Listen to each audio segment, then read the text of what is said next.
Hey guys, I'm here at Haven Health with Jennifer Norton and Christy Brumbelow, and they're going to tell us exactly what they do and how they help our community with expecting mothers. Okay, so Haven Health Clinic, can you tell me exactly what they do in the community?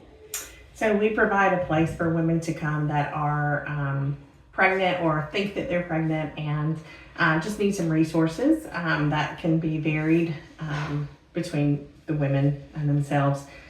So we just offer the love of Christ to them and help them along whatever their situation presents. Okay, all right.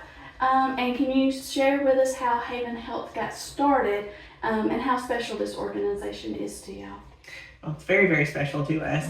It is a ministry, and so we could all probably be working elsewhere making more money, but we have felt drawn here through the Holy Spirit, and so this is part of kind of our giving, our serving. So Haven Health came to be. It started in 1986 as the Pregnancy Center of Rome. Through Yvonne Miller, she found a need in our community for a place for women to come that were in crisis and found themselves unexpectedly pregnant. And through the years, we've kind of grown from that, and it has evolved into offer different things just besides those that are in crisis pregnancy. So okay, and y'all kind of grown with medical advances and stuff. Y'all Absolutely. have grown and changed over the years. Right. Okay, tell us a little bit about yourselves and your background. Okay. So I am a ultrasonographer or sonographer or however you want to say that. I do the ultrasounds. That's my background. And I started at Floyd Medical Center and then at Harbin and then working through different OBGYN offices and kind of, I don't want to say perfected, but increase my skill levels through that. I've done that for about 20 years before coming here. And so I help, the ladies see the baby on pregnancy or on the ultrasound. I also kind of manage the day-to-day clinic, just how things run, seeing patients, scheduling, different things like that. So. Okay. All right. So my background is actually in IT and finances. I started back in 2015 as the director of accounting and finances, and kind of established. I changed over the financial system here and became the CFO here and COO. And 2 years ago, I became the executive director. So I've kind of grown over my 9-year, going on 10-year tenure here. So tell us about Haven Health Clinic's area of expertise and what makes it stand out. So our area of expertise is obviously pregnancy related. We stand out because I don't know of anywhere else in the community that offers a place for women in any stage of pregnancy to come, whether you think you're pregnant or you know for sure you're pregnant and you're not sure what your options are and what's available to you as far as resources go. You may be trying to get pregnant and you just kind of want somebody to walk alongside that process with you. While we don't provide any services related to that, we certainly can, help her with information and resources and certainly prayer. Our services are offered to anybody that's in the childbearing ages. And so we offer STD testing and treatment. We offer ultrasounds, like we said before. We offer gender testing. And we also offer parenting programs. So if a woman is not sure on how to parent, never has been a parent, or has been a while since she's been a parent, we offer a program that helps educate her with the way her body's changing or will be changing. It's a vast curriculum of things that we offer. We offer a curriculum for fathers, so either new or current fathers. If you wanted to, that learn how to change diapers, or what their significant other is going through with the development of the pregnancy. It's a great curriculum, and so with that they can earn what's called baby bucks, and so that will be able to go into our baby boutique and use it to spend towards either diapers and wipes, formula, larger equipment like cribs and bouncies and high chair. There's clothes, there's maternity clothes, there's all kinds of things. And that whole boutique is comprised of donated items. So it helps them establish some responsibility, accountability, and it's been a great program that we have. It's probably our most utilized program. Okay, all right. So. Now, if somebody like me, the genetic testing or gender testing. Gender testing. Gender testing. Tell me a little bit about that. You said you could do that at 6 weeks? 6 weeks. I'll let Christine Okay, answer that. So that is as early as 6 weeks. We do an ultrasound just to make sure baby's in the uterus, has a heartbeat, and how far along you are. We don't want to draw your blood if you're not far enough along or anything like that. So we do that, and then we send it off to a lab. It's called Sneak Peek, and you get the results directly from them, usually about 24 hours. Oh, wow. So yeah, it's really quick turnaround. That is one of our services that are for a nominal fee. It's not one of our free services. Most of our services are free. Basically anything that's a medical necessity is free, but that's just something that, we found that people in the community wanted. They were paying for it elsewhere, so we just kind of added it to our services. And we can, it's not typically our patients that come in crisis that choose to do that, but it's kind of opened our doors, letting us let other people know that we're here, and so just offer something that you can't get at the doctor's office or something. So. We also offer ultrasound, so that if you just haven't seen your baby in a while, usually you only get, I think, one with your insurance, typically, if nothing's One or two. abnormal. And you just want to see your baby, hadn't seen the development in a while, and you're kind of curious, or you're just like, something, I haven't felt a kick, or, just wanting, now we don't do it for anything that's medical, like a problem. But you just kind of want to take a peek, then we offer that service as well for a nominal fee. Okay. So. How long does it take to get an appointment with y'all as opposed to having to wait for a doctor? We typically have same week appointments. Okay, So, so I pretty mean, quickly. typically, it kind of depends, some days fill up faster than others, but we can typically get you in within a week. Oh, okay. Okay. And how long, if they didn't do the gender sneak peek, how long do they wait until? So typically if they're in OB care and all that kind of stuff, then they'll do genetic testing around 10 to 12 weeks. And they usually do an ultrasound with that too at the office. So it's really just a fact of getting it early. And the test that we do is specific to gender. It doesn't do any like genetic testing as far as, chromosomal defects, things like that. It is specifically for gender, so that's one reason we can get it a little bit earlier, because that is determined early, where some of the genetic factors are not traceable until later in mother's blood. So. Okay. All right. So tell us something about this organization that we, the public, may not be aware of, but we really need to know about.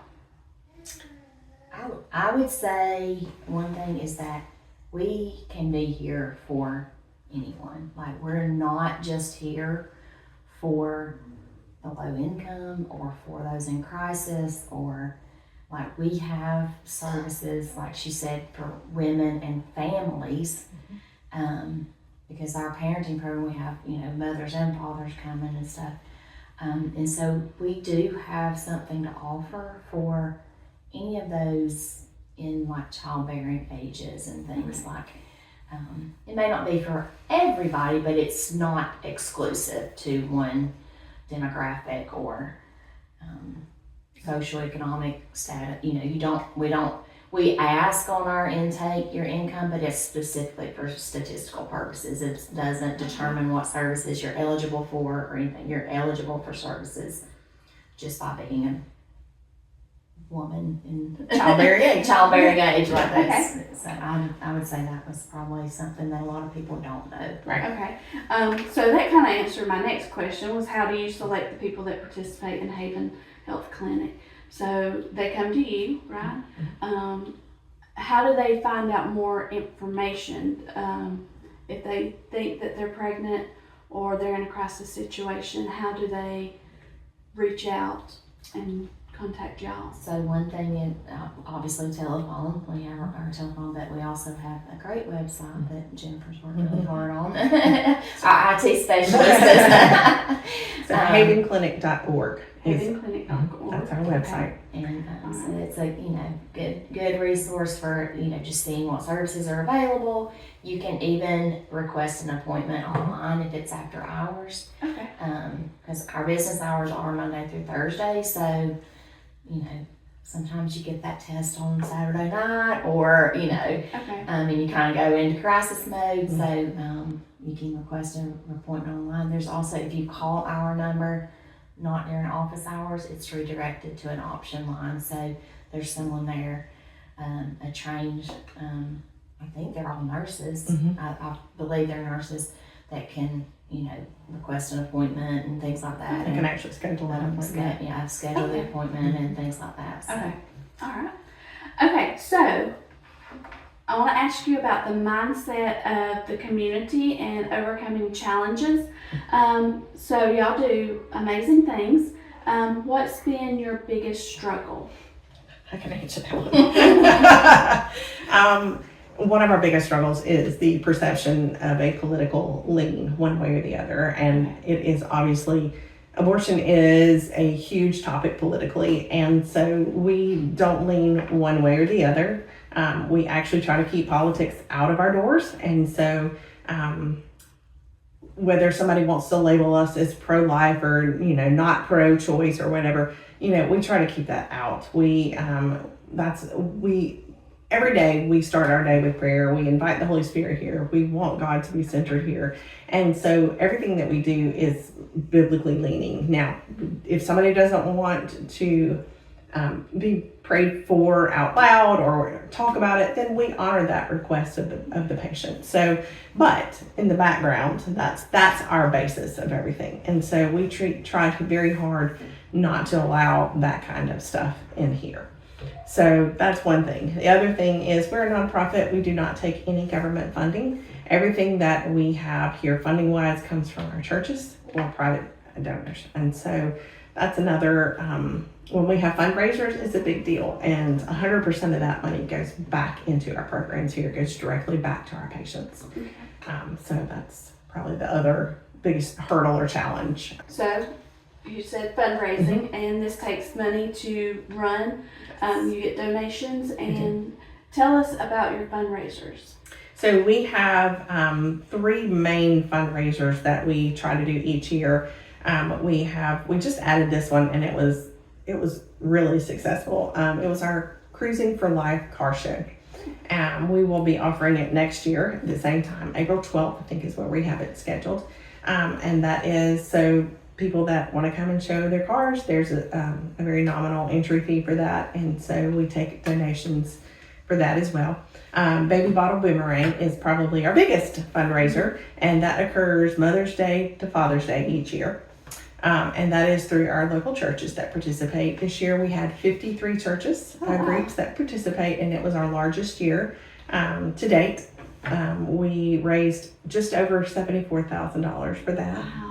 So the churches will take bottles and distribute it amongst their congregations, and you fill it up with cash or change or anything else. We also have a way to give online for that, and then they return it Father's Day, and we spend the next few months counting it, taking it to the bank and counting it, and organizing it by church so that we have church totals to go back to the church and say, hey, so-and-so church raised $6,000 or whatever.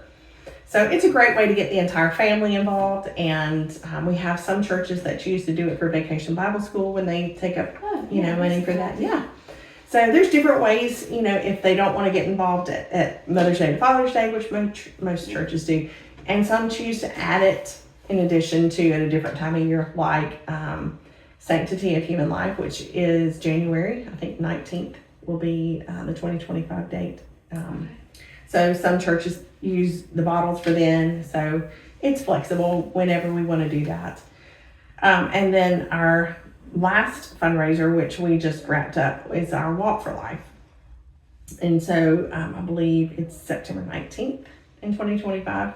And so that's the day it's a peer-to-peer fundraiser. So people kind of raise money themselves.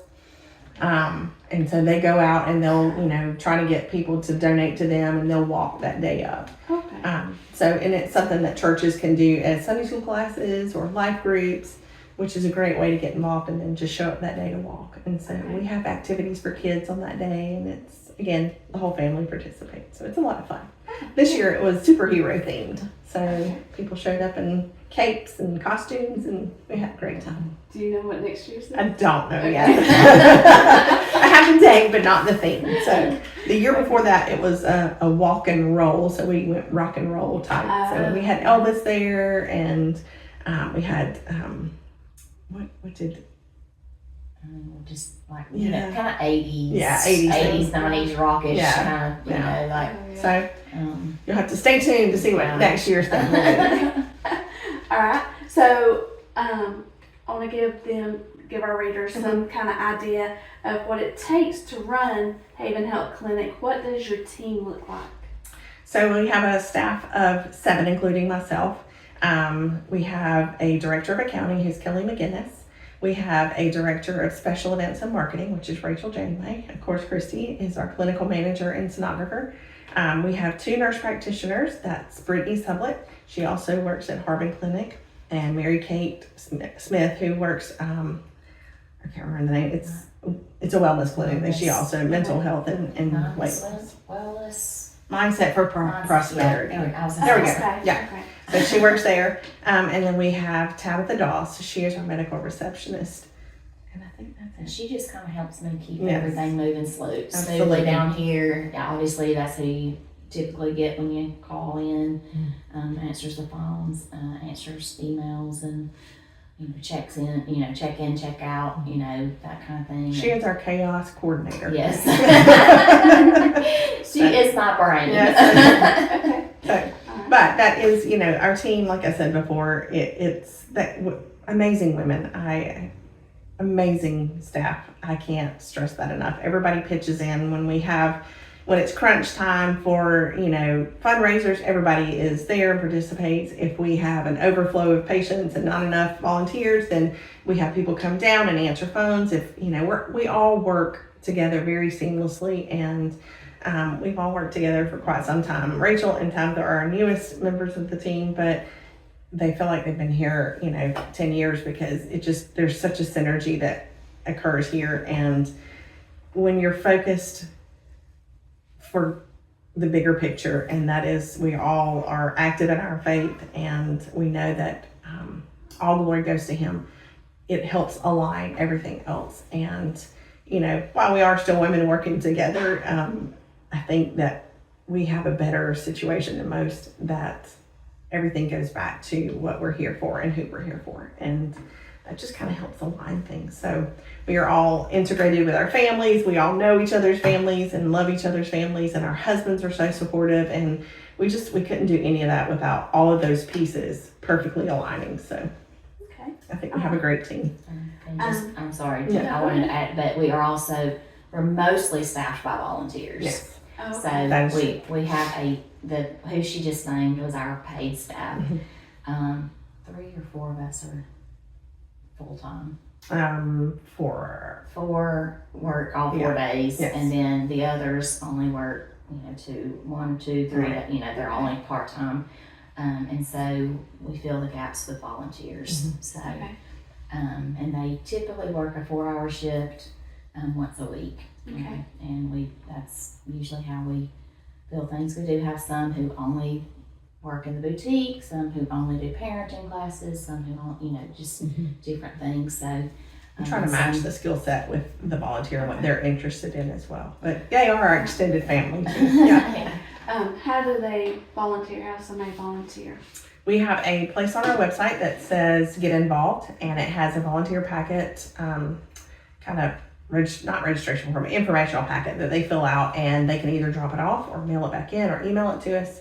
And it just kind of answers some questions as to, her interest, her involvement at church. And once we've gone through the hoops, so to speak, a background check and that kind of stuff, then we start, it's about a 6-week training process that she just starts immediately on the first day, learning about why we do what we do, how we do what we do, just the ins and outs. And then we train her on if she's interested in coming back in the back, role playing and how to answer those questions and how to walk through that situation. And we provide that training for her. Okay. So, what keeps y'all motivated and encouraged? For me, it's those people that come back, who, go through the parenting program, their baby's born, they still come, they still, they bring the babies in, for us to play with, Yes. whatever. Relationships. It's those relationships, building those relationships, knowing that we are actually making a difference. We lead some. I was going to say, Yeah. sometimes it's really hard. They'll walk out the door and we never hear from them again. We try to keep in contact, but, they won't answer calls or texts or whatever. And so that is discouraging, but it's really encouraging when we see these who walk through. We have had. I'm sorry, just one right now is coming for her 3rd pregnancy. She's been going through the pregnancy Okay. programs and Bible study and different things to kind of help provide for her family. She's a stay-at-home mom, so that's how she helps in her household, providing and learning to be a better parent. She's very eager to be the best mom she can, so she's just so we've been here through all of it, and she brings her other two, and it's just, we have a really good relationship, and when we feel like she's our friend, so. And we do get to have some salvations that we get to walk and guide somebody to God and have a profession of faith. And so those are always very encouraging, and that helps you kind of want to the next time, if a woman is interested in that and she wants to do that, we're here to walk with her through that. So again, we try to respect everybody's wishes and honor that, but if she is willing and lets us, then we're more than happy to do that.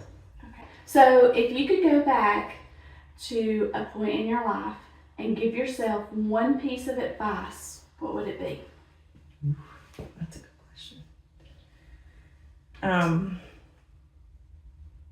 I think I'm gonna try to think how to say this, but trust the process, I guess. Okay. I was very unhappy at work for a very long time, and but now I see that was part of what got me here, like that experience, and like I needed that. I needed to know how, you don't know what Sunday, you don't appreciate the sunny days till you have the rain. But also, like, I needed that experience. I needed those contacts. I needed that, I was making, and that everybody you come in contact with, like, always, you never know how those people will come back into your life and in a different way, a different role. And so always, obviously, respectful, and, like, I'm a rambler, so I'm sorry, but just kind of everything happens for a reason, kind of thing. Like, God weaves an intricate story, and it's interesting to see how He uses different people in that story in different times, and it's amazing to watch that story be told. And I would say if I could go back, I would say I would want to include daily prayer in our workplace sooner. We've been very intentional in the last 2 years about praying. We rotate out churches, donors, staff and volunteer, patients, and we're intentional about that every week. We select those groups every week and we pray for that particular person every day each week. And so we started that about 2 years ago when I became the director, and it has been awesome to have that and any other prayer requests that we have personally and within our churches and stuff. And so to be able to come with a group of believers and lay that at his feet amongst ourselves has been, for me personally, life-changing. And it has been amazing to be able to walk with the volunteers, the staff, along their journey and their story that God is, writing. And it's been amazing. And I wish we'd have done that sooner. Okay. What do you enjoy most about working at Haven Health Clinic? For me, it's the interaction with the patients, and being able to get to know them, know their story, not like walk through them through the entire process. Like I said before, when I was, at my other jobs, it was kind of get in, get out, get in, get out, get in, and you didn't really get to interact. It was kind of like, hurry up, do their test, get them out, and on to the next person. And we don't have that here. We're not herding cats here. We're here to get to know you. We want to know your situation. We want to know how it is we can help you in any aspect of your life. If we can find resources for you, if we don't have one, we'll find one. And getting to do that one-on-one, that's what keeps me going every day. Okay. Relationships for me too, both with the volunteers and the staff. I don't get to see as many patients as Christy does, doing day-to-day operations stuff. So for me, it's the relationships, and I do see some patients here and there to help fill in. Like I said, we all jump in. So I love when I am able to and be able to be a part of that story that she has. So I say just the relationships in general. Okay. All right. And the most challenging part of working at Haven Health Clinic? Funding. So she deals more with the money, and thankfully we have them the business people who are upstairs, and I don't really have to think about it that much, except for showing up at fundraisers. But I think my most challenging is with outcomes or without knowing outcome, no contact with those people who just kind of fall off the face of the earth, or and just worrying about them. I wind up taking things home a lot, and I've tried to learn how to compartmentalize a little bit. That I worry about these babies or these mamas, or where does she have a place to sleep tonight, or did she have enough money for groceries, or There's that face miscarriage that and that's always the ones that want to be pregnant. And so bad like I said, bad outcomes where they something's wrong. All right. And what is one piece of advice that you would give to someone wanting to make a difference in the community? get involved. Find somewhere to get plugged in. But we are called as believers to be active in our faith and to help those that need help. And so whether it's here, whether it's wherever, just get plugged in and put your faith to work. I really just echo that. All right. And your go-to source for inspiration and encouragement? My ladies, our staff and volunteers. We in really church. I was gonna say we're really able to encourage each other a lot, and obviously the Bible. Our daily, All right. And who has been your inspiration when you started here, or what motivated you to become involved with Haven Health Clinic?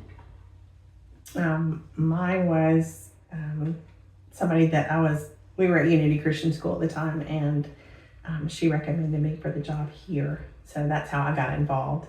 My inspiration, my husband is a huge cheerleader for me, and he is always great to say, y'all are doing such a good job and y'all are doing great kingdom work. And so he's my biggest cheerleader, I would say. So Okay. he's a great source of inspiration. All right.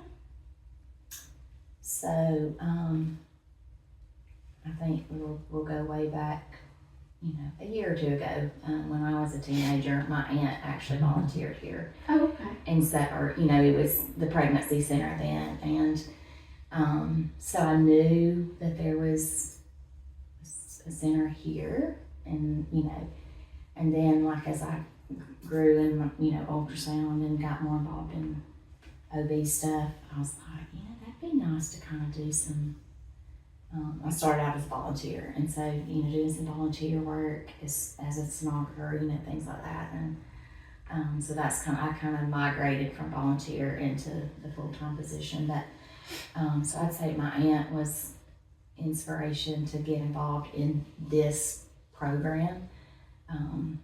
She was always vocal and encouraging to us back then about making good choices and things like that. So she was inspiration. And then she's only been here for 2 years as a director, but the director before her, Lisa, is definitely my mentor as far as how I want to interact with the patients, because she could just empathize with anybody. She could read people.